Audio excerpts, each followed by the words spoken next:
Spurs News Podcast, your home for all things Tottenham Hotspur. Now, here are your hosts. Hello everybody and welcome to a new episode of the Spurs News Podcast, episode 237. And it's one that I'm planning on titling, Is It Okay to Not Mind Losing? Joining me to discuss that and more, Stefan. 237. Wow. Yeah. Wow, that's a big number. It's not quite as big as 238, but it's definitely bigger than 236. Exactly. Yeah, how you doing, my friend? Okay. Yeah, overall all right. Just in match dilemmas. in this weird kind of feeling about a football match, which I've never really had before. Oh no, I've never been so nervous about a title running when, my club isn't even involved in the running. Well, I mean, how many times in your life has your club been involved in the running? One. At this stage, none. But we were, yeah. So I've got an agenda, which we will stick to.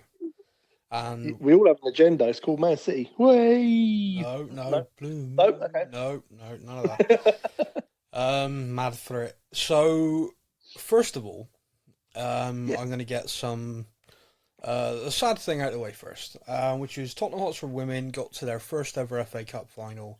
It was an incredible achievement. The only way I can really kind of put this into perspective is we started this podcast in 2018. 2018 to the World Cup, yeah. Yeah. In that season that followed that, so that would have been the 2018-19 season, Tottenham women were not playing in the WSL, were amateur, so we're not full-time professional.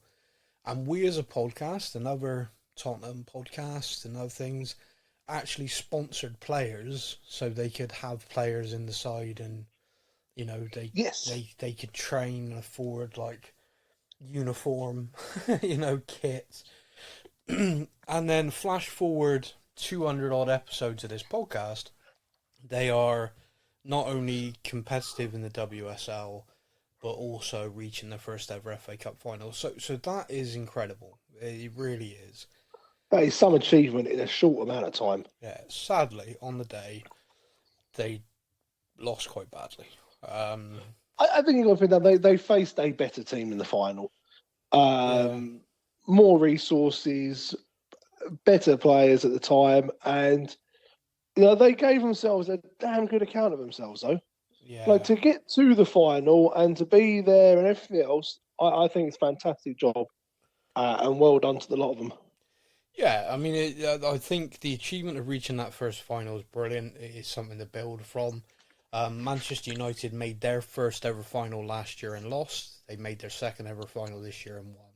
So, you got to look at that and try and take inspiration from that. In terms of recognised players and stars, if you like, in the women's game, Manchester United certainly had those. Tottenham have got some very good players there, and I don't think the scoreline was that fair. They went 2-0 down, gifted a third goal, and then a kind of fourth whilst they were going everything they could. So it wasn't a 4-0, really. I mean, I watched the game. But, so there we go. I want to get that out of the way because I was hoping we could have had a good conversation about a phenomenal win, but never mind. Now, speaking of a team that did win, is the Tottenham men's under-21s. So, just to give a little bit of background to this, which is kind of funny, Premier League 2 this season has taken a new format, which was originally in the Netherlands, and in a lot of European leagues now use this format. And that is, in essence, think of it a bit like... Yeah. Sorry, mate, say that again? I said European leagues do seem to absolutely love a playoff. Well, I mean, it's something I've noticed. Well, it's an American style thing from sports, but there's actually a very good reason why they're doing this at academy level, which is you need to. Academy football is all about developing players and creating more games that are pressure, more games that try and get as close as possible to simulate first team football, the better. So they've adopted Yeah. a system this year, which is you have the regular season, and then the top 16 teams from that league season after 20 games, 20 match weeks, then go into a playoff. If you finish top, you will play the team that finished 16th. You will also always play at home throughout the playoffs, and Tottenham finished top. Now, the reason why this is kind of funny is I've seen a lot of people just be like, oh, this new format, of course, Tottenham finish top and don't win the league. Just to be clear, if they didn't change the format this year, we weren't in Premier League 2. We'd been relegated last year. The whole reason we are in this tournament is because they changed it. Yeah. It is another great example of how academy football people can. The be all and end all is not lifting the league season, the academy football. Academy football is all about developing players for the first team, developing footballers full stop. So this new format is designed to try and create more pressure, more games that have higher intensity, and it certainly is doing that. They played Liverpool in the quarterfinals the other day. They went 3-1 up and kind of looked like they had control of the game, but then lost two very influential players in Jamie Donnelly and Alfie Dorrington. So like your main playmaker and your solid centre back both going off injured. Yeah, and the game went to 3-3. The thing that I was impressed really is that some of the younger players in this under 21 setup, so guys that should potentially still be in the under 18s, but have stepped up this season, really sort of stepped up in this game. So you saw Donnelly go, you saw Dorrington go, and they really kind of lifted themselves and had a good few opportunities to win the game in normal time, win the game in extra time. It went to penalties, and Tottenham scored 5 out of 5. Liverpool had one of their penalties saved. It was a good save, very good save as well. So they won the shootout 5-4, and they now advance to the semi-finals of the playoffs, where they will face Chelsea. At the time I'm recording this, it's not been confirmed when that is, because Tottenham actually have another big game this Thursday, the under-21s, because they are playing in the Premier League Cup final, and they are playing Fulham at Craven Cottage. Yes. It's the under-17s and under-18s won the Premier League Cup last season. It is an achievement. It is something, again, knockout football, cup football for this age group is getting as close as you possibly can to competitive fixtures. So it's a final. It helps with the winning mentality as well. If you're winning trophies throughout your you're coming up, you're winning the under-17s, you're winning the under-18s, you're winning the under-21s. Yeah. When you get to first team football, you've already got that kind of winning mentality of I know how to win cups. Yeah, I like winning cups. I want to win more cups. I do say this all the time. It's not the be all and end all in academy football. It really isn't. Some of our best academy players to come through and our very best in Harry Kane came through not winning F all and hardly ever winning a game. But they developed via various loans and stuff as well. So yeah, it is all about the player, the individual, their want and desire, and their work ethic. Because you can watch them playing games sometimes and think, this kid's brilliant, this kid's absolutely mustard, but you don't see the day in, day out training, you don't see the dedication, and that is what takes someone from being a talented kid to being a very good football player. So yeah, it is interesting. If you're in, I believe the Thursday night final is going to be shown on, what's it called? Spurs Play. So if you've got a subscription to that, if you're a member, you have a subscription as part of your membership. So you can download the app, log in, and you'll be able to watch the game. So I'll be watching. Very much looking forward to it. The first team got back to winning ways after 4 straight defeats by beating Burnley 2-1. It was never going to be an easy game. Burnley fighting to avoid relegation. We then relegated them, so in your face. Do you know what? Did you ever yeah, Paddy Power do some incredible adverts and stuff. Oh, they do. Did Oh, you yes. ever see the dramatic reading of that tweet of I think it was an Arsenal fan went to watch Stoke get relegated? Have you ever seen this?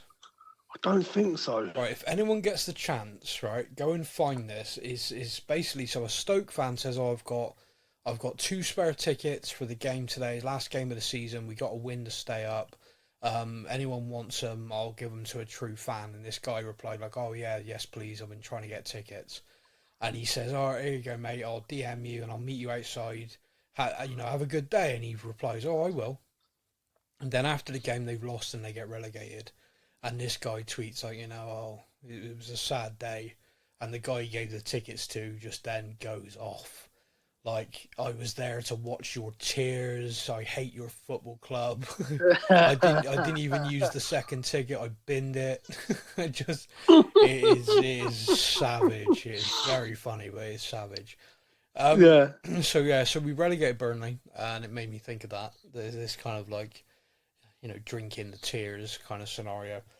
Burnley did take the lead, which led to a lot of squeaky bums. The way we lost 4 games in a row, there was a real element of, "Oh my god, we're gonna lose. This isn't good."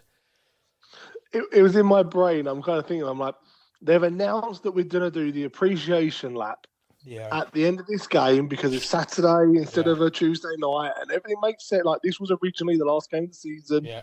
appreciation lap, and I'm sitting there like, oh my god, we're gonna have like another loss, and half the stadium's gonna leave after 75 minutes, and Or- it's gonna be awful. Yeah. Or they're gonna stay and let everyone know what they think. Yeah, it is. Yeah, and the players go round. Yeah, Oh no! boo, lazy bastards. Yeah. So it was a weird game. Weird game in as much as we had control, like we so often do. They scored, and you sort of look at it and go, right, okay, our forwards just are not clicking at all. No, Madison was actually doing well. He was he looked a little bit more back to himself, but whatever's going on with our front three or front one or whatever is going on, it is not working at all at the moment. The finishing's awful. it's almost like the forwards have now got a bet against themselves of whoever scores the next goal is paying for the end of season party, It's weird. and they're all like, nah, not me, no, not me. Yeah, my biggest fear is tonight they're going to be unbelievable, but that's a side note. So it just kind of, it is strange to me. It's just like there must be something going on, a confidence thing or something, because you see Sonny just constantly try and make an extra pass when Wee's at his best, when he just cuts in and hits it, and yeah, he's not doing that ever. Johnson missed a couple of chances, which I think if he sees back, he'll have nightmares. So Yeah. you just kind of look at it and it's crazy. And then luckily though, our defenders have done the Thanos thing of like, fine, I'll do it myself. And our defenders can finish. Oh my god, can they finish? Oh my god! Like when Pedro Porro scores his goal, you're kind of like, that is a rocket. Yeah, You're not going to see a defender Yeah. score a better. Oh, upstairs, yeah. Van de Ven with this yeah. perfectly placed Yeah, shot. with I'm with like, his finish. what? Coming in from left back, inverted into the number 10 role, steadying himself, and then slotting it into the bottom corner, left foot, and then running off like the star striker he is. It was just incredible. I can see him playing the number 9 role this week. Yeah, I would not be against it. it's one of those things. So saying that, I've been having a lot of conversations on social media with all the armchair fans. I don't understand why Van de Ven doesn't just play left back. Oh, Yeah. he's left-footed, he's fast, just play him there. And I always go back with the simple thing of, look, he trains day in, day out as a centre-back. Yeah. It's just not as easy as Football Manager or FIFA and just putting him in a different position. Yeah. It's not always that easy. He then plays a cameo at left back and goes and scores. And I'm sat there going, Yeah. it is that easy. It really is just that easy, isn't it? It's not. Look, let's be serious then for a moment. It is very frustrating when you see a narrative build and then something happens that seems to confirm the narrative. It was like Harry Winks. If you ever actually passed the ball backwards, you almost felt half the stadium go, see? And it's like, no, Yeah. he just passed it 99 times in the game. Once was backwards. Don't be assholes. And Van de Ven switched to left back for, I think, the final 20 minutes. Or 25 minutes. In a game where he was already warm, already okay, etc. But Ange Postecoglou said it best afterwards, which is, yeah, it is a logical thing to look at, and it is something I thought about, but he's had a very serious hamstring injury this year. And left back is a very different position. It is a very higher energy. You have to, you are going to put in far more sprints, far more runs, full stop, in our system especially. So he's like, Gosh, yeah. he's like, so no, yeah, it's kind of logical for 10, 15 minutes in the game, perhaps if needed, but starting him there is a very different thing. Now, of course, It's a heck of a risk. Yeah. Well, and I guess sports scientists will be talking to him this week, and if sports scientists are looking at Van de Ven and they go, yeah, I think he's okay, he can do it, and they've trained these couple of days or whatever ready for it, then perhaps against Man City and Sheffield United, you'll see him start at left back. Dragusin slotted in, no problem at all. So it is potential. That's what they'll do. But it doesn't confirm like, oh, I knew more than Ange Postecoglou, because you didn't. You're just looking at it going, left foot, fast, big, yeah, go on, stick him out there. Ange is looking at it from the point of view of, like you said, he's a centre-back and we will lose something not having him as centre-back, 100%. And also, we got to manage his fitness, his injury. He's had a long season with a very nasty injury. Do I want to play him there and have him go down again, and then potentially need a surgery, potentially miss the start of next season? Whereas we got 2 games left, and then the guy goes and has a break. Yeah, no, exactly. I think Jan Vertonghen was the biggest issue with this, because I remember putting him out on the left against Dortmund. And him being like man of the match, and everyone being like, "Whoa, wait a minute!" I think that's what everyone's focusing on now. They're like, "Wait a minute." Well, of course, Super Jan and Toby played left and right back for Belgium, which was kind of crazy. And then they won the 2 of Vermaelen and whatever central defenders obviously lost that bit of pace or whatever. They then moved in the centre backs themselves. Yeah, but they were fantastic central defenders who could cover, do a role at fullback. Van de Ven, of course, he could. Any good defender could cover. Emerson Royale stepped into central defence for a while and did a good job. He really did. So you're a top professional, you can do that. But whether it's what you should do based on all the sort of data, etc., that you have, I mean, that's a decision for the manager, who knows a lot more than any of us. We can look at it, of course, and go, well, that would be logical. Why don't he do it? But he's looking at a lot more than what we are. So that's my take on that.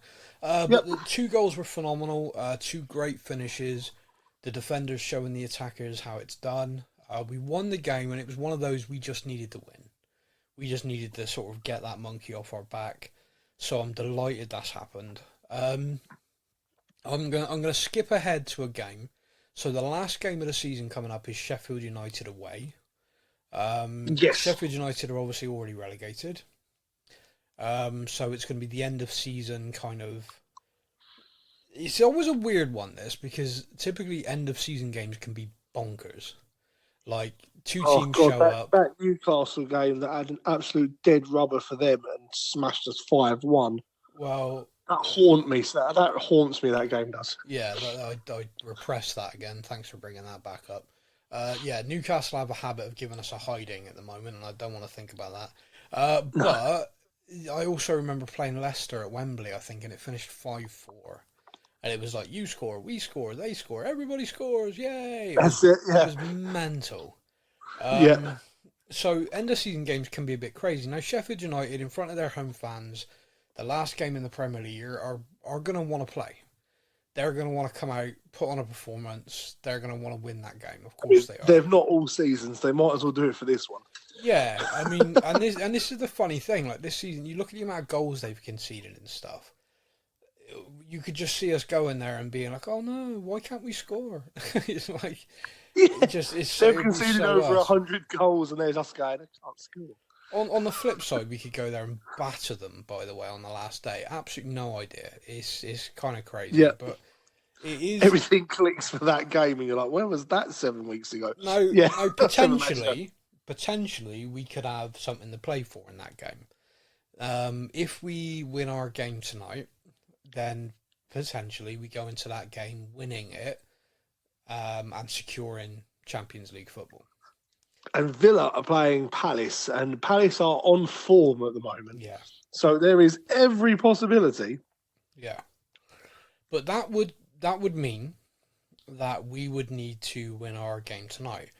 It is Tuesday as we record this. The show will be released prior to kickoff, and we are playing Manchester City at the Tottenham Hotspur Stadium. A stadium that in the league, Manchester City have never won and not even scored at. I know. Manchester City need to win to go above Arsenal. This is their game in hand on Arsenal, and in essence take it to the last day where they know as long as they win, they've retained the title for a fourth time. Yeah, I think I'm right that no team has won it 4 times in a row. Yes. So they are going for history. Yeah. And history is against them. And they have West Ham at home, the last game of the season. So that's an easy 3 points. It all relies on today. You say that. David Moyes' last game. So there's no guarantees in the Premier League. Let's shake that away. True.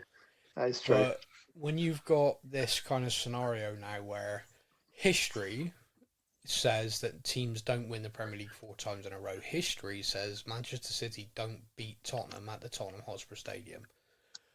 I know a couple of Manchester City fans, and they are dedicated fans in their 40s who followed the club all the way through League 2, League 1, and all the way to where they are now. So they're fans that I always think to myself, they enjoy, they deserve the success they're seeing right now. But they are both messaging these like, of all the teams for us to have to go and win, it's you lot. And it cracks me up that we have this on them. It's like ridiculous. They're the best, for me.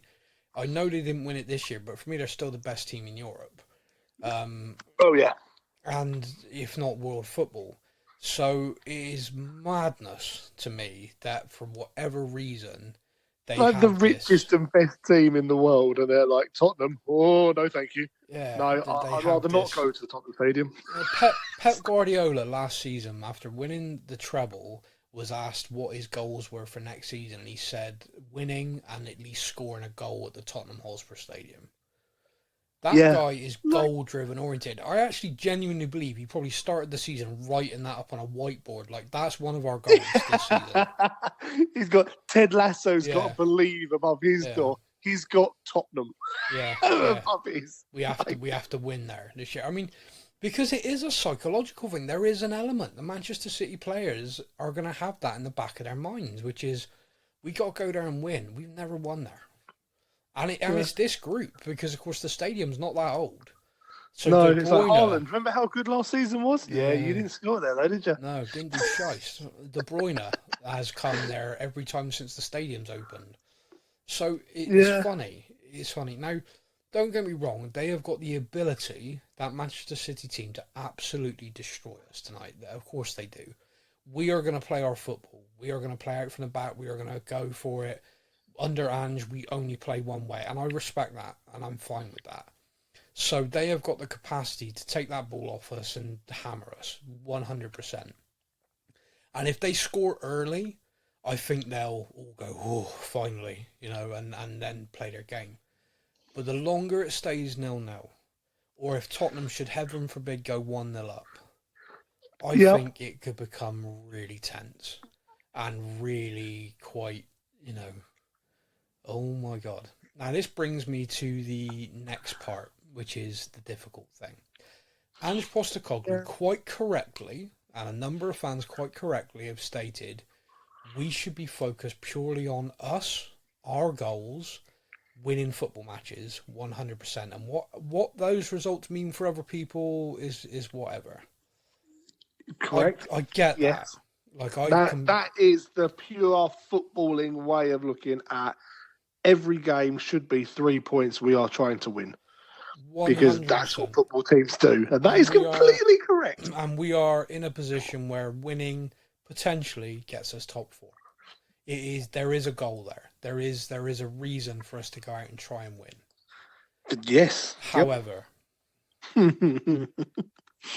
if we win, then it goes to the final day of the season where Arsenal, all they have to do is better the Man City result, and they've won the title. So in essence, we would be handing the Premier League title to Arsenal by beating Manchester City. I am in a absolute emotional turmoil wreck over this. It's awful, isn't it? I have no idea how I want to feel, how I feel. I've made jokes all week sort of on Twitter, the kind of, gallows humour style, doing the Poznan when it goes 8-0 to Man City, so we've helped their goal difference and stuff like that. 3. They only need 3 goals. They need to win 3-0 to level the goal difference. Yeah, I'm happy with 8. And I'm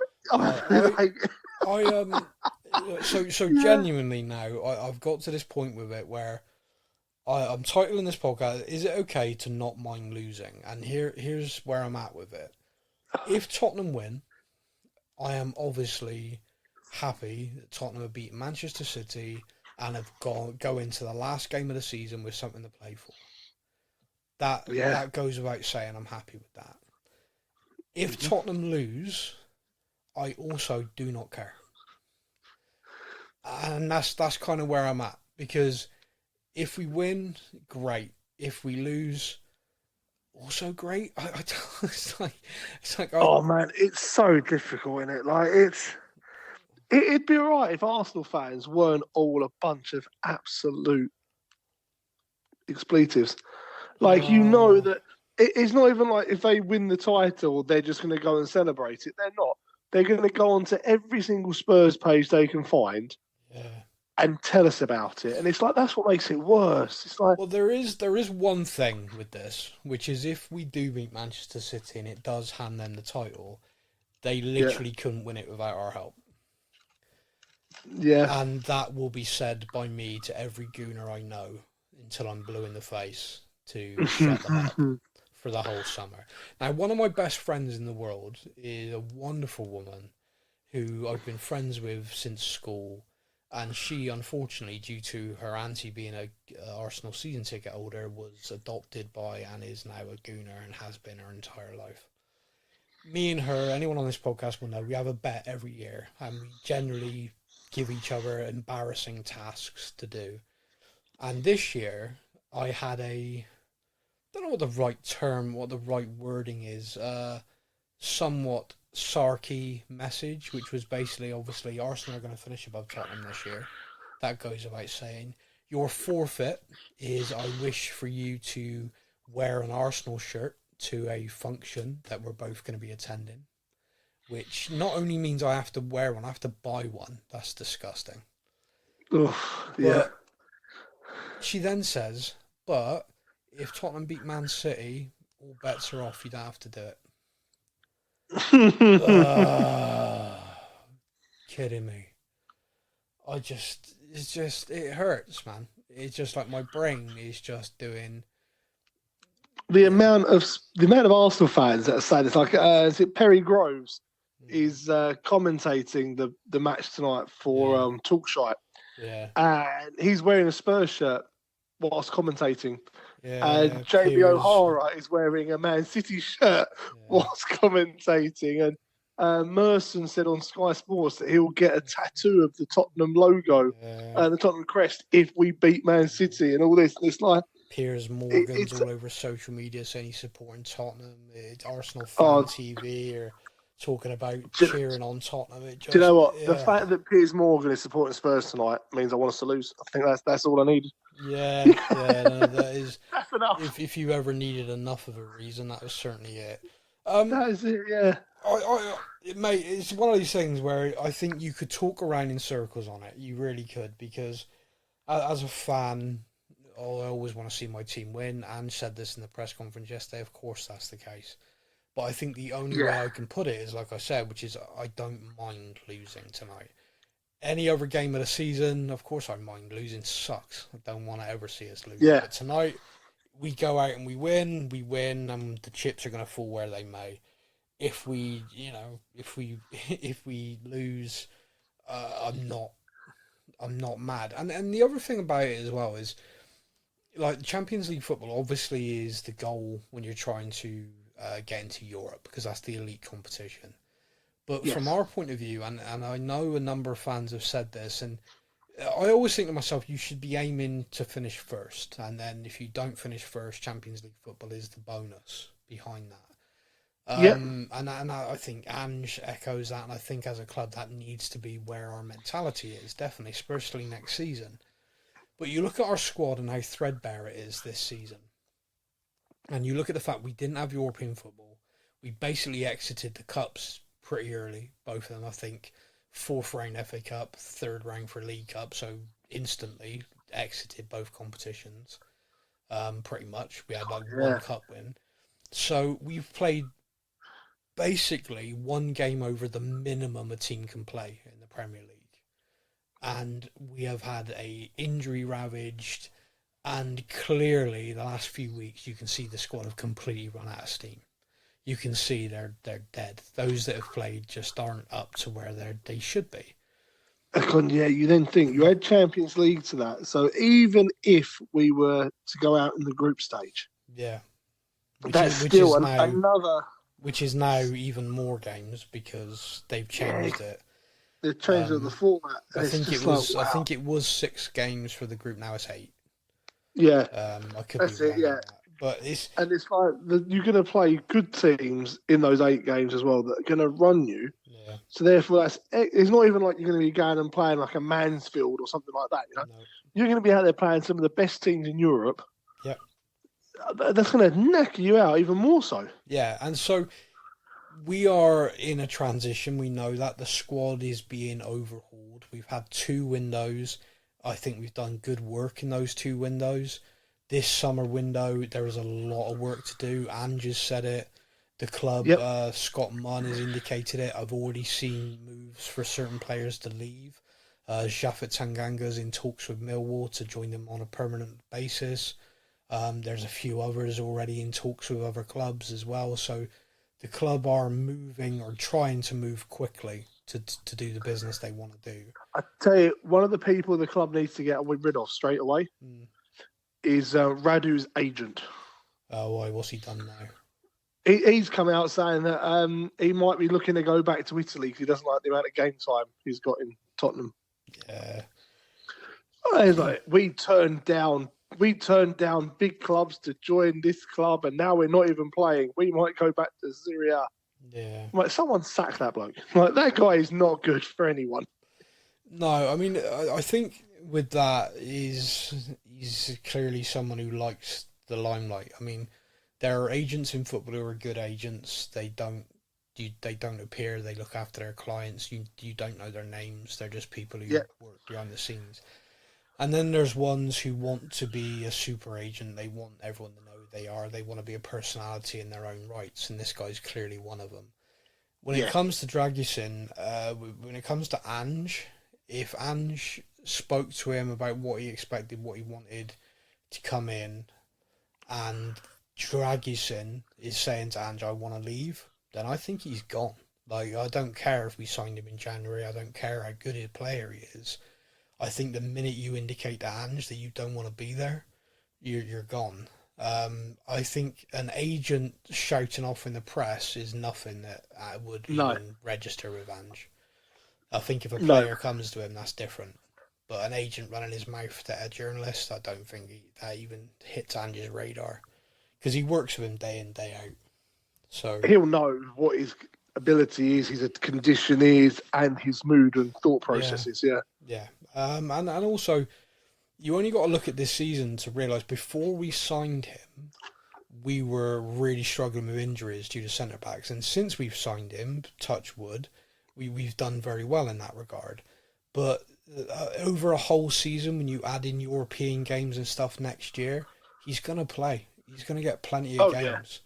So the idea that like he's come in January, and he's had a lot of time to settle the language, the differences, the culture. He has had a long time to settle in, but really he's going to be like a new signing for next season from the summer, because he's going to be coming. Romero's off to the Copa America. I don't know if the Netherlands are in the Euros, but if they are, Van de Ven will be part of that. Yeah. Dragusin, he could well be starting every post-season and pre-season game, and give the manager, a good look. So, yeah, the guy is a prat, but we knew that already. The minute we were linked with him, he was just running his mouth. So, constantly, wasn't he? Yeah. The game against Man City is a weird one. It is a strange feeling, one I've not really had before, where I'm not sure how I feel. It's going to be very interesting watching it on telly to see the reactions of when events happen. Yeah. Like, we score a goal, obviously the stadium's going to go crazy because you're in the moment, you've scored a goal, everyone's going to celebrate.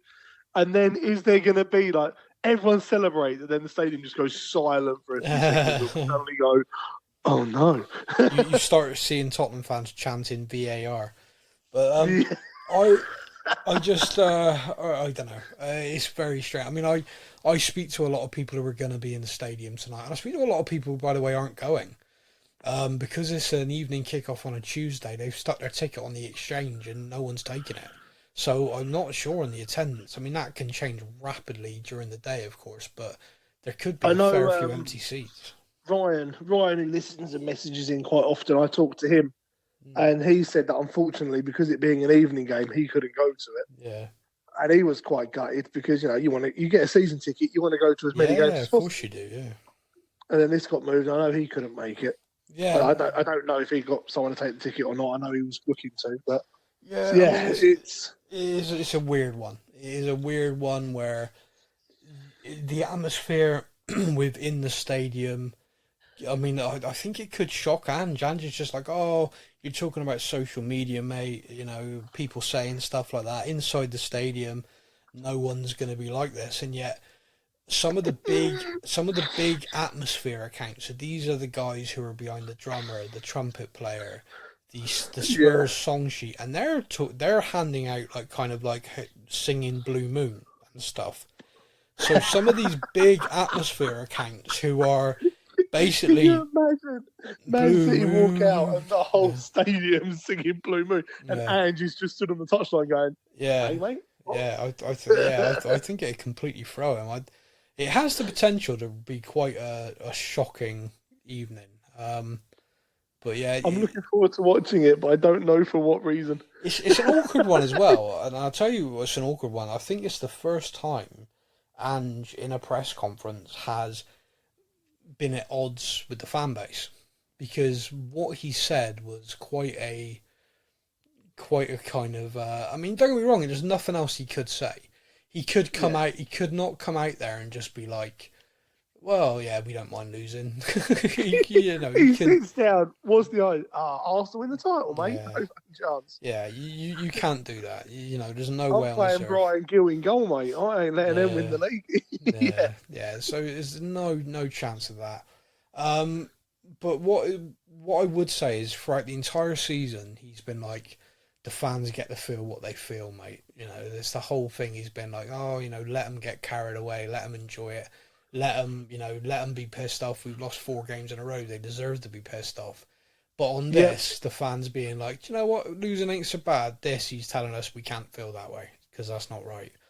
I get rivalry. I was part of the biggest rivalry in world football, Celtic and Rangers. Like, yeah, okay, that's true.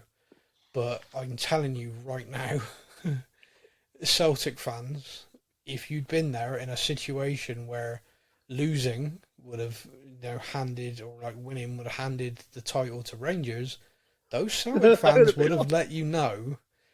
But the reality is it's either one or the other. Now, if Tottenham were in a position where we were fighting for the title and it was a 3-way thing or whatever, we wouldn't give a shit. We'd be going all out to win, and that would be the attitude. But in this situation, I'm telling you, if you you recreate this in Scotland the exact same way, I'm telling you, the Celtic fans would be saying, maybe we take the week off. Maybe the reserves. Yeah. Maybe let's do this. They'd be finding ways to get the game forfeited. It's not even played, but you just hand the 3 points over. Well, I did see that there's some Tottenham fans suggesting that a pitch invasion gets the game called off and a 3-0 win to Man City. So if we're winning in like the 90th minute, that's what we should do. Hey, that's perfect. I'd like to think that's a joke. However, that means Ange gets his way and we would have won the game. The fans get their way and Man City get the 3-goal swing. This could be it. 85 minutes. If we're winning, fucking storm the pitch. This is it. I just want to say, if anyone from Tottenham is listening, I'm joking. Yeah, I just want to confirm this is a joke. We would not condone that in any way. The only reason to ever get on the pitch is Oliver Skip scoring. No, in the 91st minute to win it. No. Yeah, well done, Skippy. Yeah. You just see him like, you gonna celebrate? No.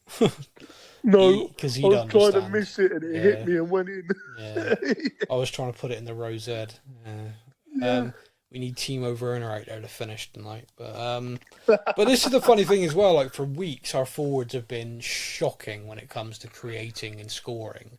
And then we're going to go out tonight, and it's going to be like it's going to be like watching Eto'o, Ronaldinho, and Messi in their prime up some of the Barca. Yeah. Oh, no, it's not. It's going to be fine. I don't know. We'll end the season as we started it. We couldn't, could we?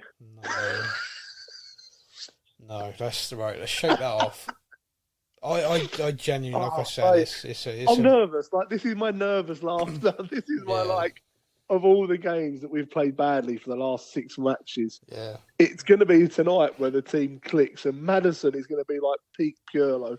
Yeah, and Son is going to be the Son of 2 years ago, and it's all of a sudden we're going to be watching this going, oh my God, here's all the pieces. They've all clicked together. This is amazing. What are we doing? Why are we doing it now? Yeah, I just have no idea how I'm going to be watching feel. It with just like nervous laughter for 90 minutes, I think. Yeah, well, I mean, that sums up watching Tottenham anyway. But yeah, so that is the game. I mean, there's not really a lot more to say about that. Like I said, I'm titling this one, is it okay to not mind losing? I genuinely don't know the answer to that question. I think in this particular game, I don't mind losing, and that's just me. I can't speak to anyone else, but I don't want to see Arsenal win the title. I'd rather the moneybags sport washing Manchester City do it. Oh man, I just realised our next podcast, it will be the end of season podcast. It is, yeah. That was the next thing I was going to come on to. I just realised, oh mate. So next week, planned for the Tuesday, but we will put something out there if that's going to change slightly. Matt is going to rejoin us. He's going to rejoin us for the end of season, so it's going to be 3 of us having a chat. We're basically going to go over the season as a whole, talk a bit about the 2 games, Man City and Sheffield United, but generally it's going to be a kind of look back on the season, so Ange's first year, what we think, whether, We all made predictions. Yes, we will be looking at those. So yeah, it's a strange. It's weird. So it's kind of like it feels like it's gone really quickly, and then at times it felt like it went really slow. But yeah, next week is our final podcast of the 23-24 season. Talking about our win over Man City and our loss to Sheffield United, no Tottenham. Probably. Yeah, maybe. That'd be about right. But yeah, so we will go over that. We'll look back on those predictions, because it wasn't just us as the hosts and the admin team from the various social medias. We also had a fair few listeners send in their predictions as well. So I've got them all written down. So we will put those out there. What's kind of funny is a lot of people made those predictions and kind of, I think, made them in their heads like, oh, I think we'll finish 8th, but then said 6th. Or like, oh, I think we'll finish 6th, but then said 4th. So when I'm like reading them out to people now, they're like, really? I said that? Wow, that's not what I thought at all. Yeah, I know I went with like severe optimism. So I think a lot of people had that kind of like, I don't want to seem like the pessimist when I'm making these predictions. I put my hand up to that. Yep. Yeah, so it's going to be interesting anyway, and also top goal scorer and stuff like that. So we've got it all written down. We'll go through that next week. We do have, like I said, so we're going to then take a break. So the show goes on hiatus for the summer. Typically, if there's a lot of activity in the transfer window, we'll then advertise and do a show just to sort of bring it up to date with our thoughts on the business that's being done. But with the Euros, etc., I'd imagine that's going to be pretty quick early in the window stuff and then right at the end. So we will most likely take a hiatus until a couple of weeks before the season starts, and then we'll be back for the 24-25 season. 2025, man. Oof, crazy. Absolutely crazy.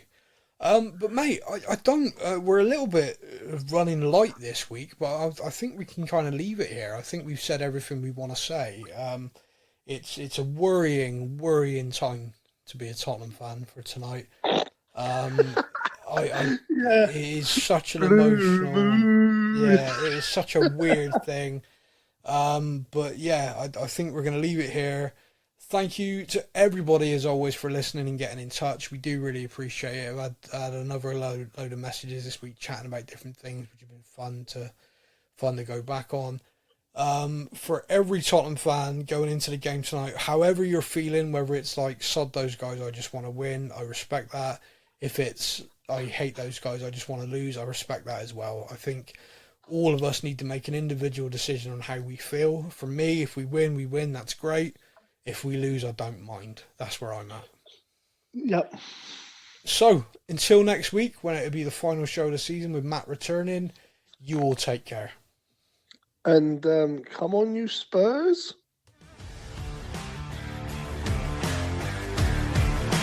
Thank you for listening to the Spurs News Podcast. We hope that you enjoyed the show. Stay up to date with all things Tottenham. Follow us on social media. All links are in the podcast description.